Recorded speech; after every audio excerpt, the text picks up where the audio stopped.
نو هغه څوک چې هغه بدله واغستله مطلب د تکلیف ورسو شه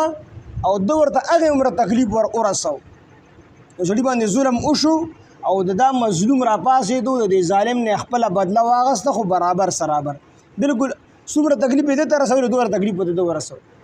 دغه ظالم بیا را پاسېدو بیا د تکلیف ورسو نو چې تکلیف یې ورته ورسو نو الله تعالی به د مظلوم بیا خامخا دوباره مدد دې آیات نه خدا معلومیږي د ظاهر نه چیرې دا مظلوم د خامخا خپله بدله واخلي یعنی دا خپله دا بدله اغستل دا غوره معلومیږي چې مظلوم را پاسي او د ظالم نه خپله بدله واخلي نو دا غوره معلومیږي د دې نه چې مظلوم دا ظالم معاف کړي نو داسې نه ده بهتره دا ده چې دا مظلوم دا ظالم معاف کړي معافي چې کوم دی اولا ده بهتره ده خو که چېرې یو سړی مظلوم دی او دی را پاسېدو د ظالم نه خپل بدل واغست برابر سرابر او بیا دا ظالم را ولګېدو د مظلوم نه بیا په دې مظلوم باندې بیا دوباره ظلم وکړو نو بیا الله تعالی به دې مظلومو تپوس کړي او د دې مظلوم مدد به کوي د دې ظالم نه به الله تعالی بدل اخلي خو په دې دواړو وګوره یو هغه مظلوم دی چې په د ظلم شوی دی د سړی معاف کړی د الله تعالی دپاره یې وس نشته دی یې د الله دپاره معاف کړی دی دویم هغه مظلوم دی چې په د ظلم شوی دی د ظالم نه خپله بدله واغستله نو په دې دواړو کې غوره دا دی چې دا کوم مظلوم دا ظالم دی مظلوم معاف کړی دی دا معافي غوره دا معافي غوره ده خو په ذهن کې دا خیال راتلو چې یاره کم سړی باندې ظلم وشو دی خپل بدل واخلي نو دا به چې کوم دی ګناهي نو الله تعالی وایي دا ګناه نه ده خپل بدل اغستل شي خو غوره پکې دا دی چې ته معاف نو د بدل اغستو الله تعالی مدد کوي د مدد دپاره دا دوه خبرې ضروري دي چې سړی په علم کې چې کوم دی کامل وي دی علم کې کامل وي او قدرت کې کامل وي نو دا دواړه صفتونه په الله تعالی کې په اعلی او ارفع درجې سره موجود دي دین استدلال کوي شپه راواخلي د شپې حصه راواخلي پرواز کې داخل کی لکه نن سبا د شپې لنډې شوي دي او ورځې اوږدې شوي دي نو اوس چې کله وخت تېرېږي د جولای نه وروستو نو بیا به دا شپې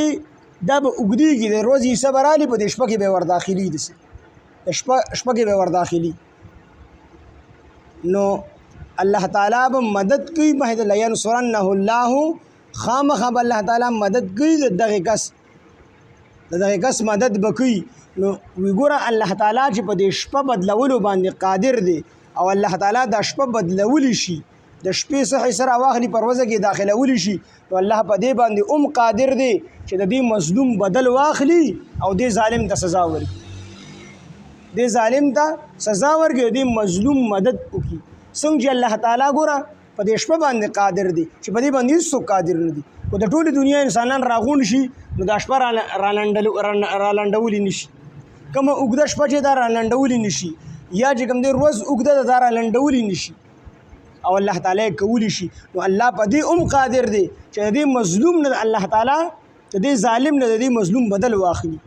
او دې مظلوم له چې کوم دی فتح او کامیابي ورکړي او الله تعالی هغه شان دی وکړو نو مسلمانان مظلوم په مکه مکرمه کې تاسو ته وایي قسم تکلیفونه داسې ناشنا تکلیفونه ورته ورکړي خو ټیم نشته تاسو ته بس بیان کوم قسم تکلیفونه ورته ورکړي مظلوم خو الله تعالی صبر کو مسلمانانو صبر کو خو چله هجرت وکړو او الله تعالی د جهاد حکم راولېږو نو ټول خلکو ولیدل چې الله تعالی مسلمانانو د څنګه کامیابي ورکړه او څنګه غلبه ورته الله تعالی ورکړه یو طرف ته 313 دي بل ته 1000 کسان دي 313 سره صرف وو کسانو سره توري دي او کمزور دي بے سر او سامان دي سونه وسره نشتا سورلې وسره نشتا او الله تعالی ورله دسه کامیابی ورکړه چې د کافرانو او یا کسان بیل سرداران دي چې کوم مقدار نو الله تعالی بیا کولی شي چې کله د جهاد اعلان راغی کنه مکه کې هو دي بدمعشي کولې او چې کله د جهاد اعلان راغی کنه نو بیا کرما کشته نمونږ دغه سمندر ته وردانګل او تختې د بیا ایسو بیا مخاله نه راتله نو الله تعالی بیا مدد کوي نو وی چې څنګه الله تعالی په دې شپه باندې قادر دی او دغه شان الله تعالی د مظلوم په مدد باندې قادر دی الله تعالی خود دی اوس هم مسلمانان صحیح شو الله تعالی به دې غلبه او فتح ورکړي موږ په خپل باندې کمزوري نا مظلوم چې فریاد کوي نو د دې اوریدونکي هم الله تعالی دی، الله تعالی د فریاد اوري. بصیر او دا ظالم چې کوم په دې مظلوم باندې ظلم کوي نو بصیر الله تعالی لیدونکی هم دی، الله تعالی لیدونکی هم دی اوریدونکی هم دی. الله تعالی د اسمان نه اوبه راووري، دا بل څوک نشي راورولی. ټول خلک مونږ لګیا یو چغې وو خدایه باران خدایه باران، خو د هېچ چا طاقت نشته چې د اسمان نه یو څاڅکی راته وکړي. نو الله په دې قادر دی چې د اسمان نه اوبه راووري. نو څنګه په اسمان نه په اوبو راورولو قادر دی او د ځمکې نه په شینګي راټوکولو قادر دی، نو دک شان د ظالم نه په انتقام اخیستلو د مظلوم په مدد کولو باندې هم الله تعالی قادر دی. الله تعالی په هر چیز باندې خبردار دی او باریک بین دی. د ځمکې د لاندې د اومې ځمکې د لاندې په تور ځمکه تور میږي روان دی، الله تعالی کشار اوري، الله تعالی دغه میږي اینې د میږي په زړه باندې هم خبردار دی.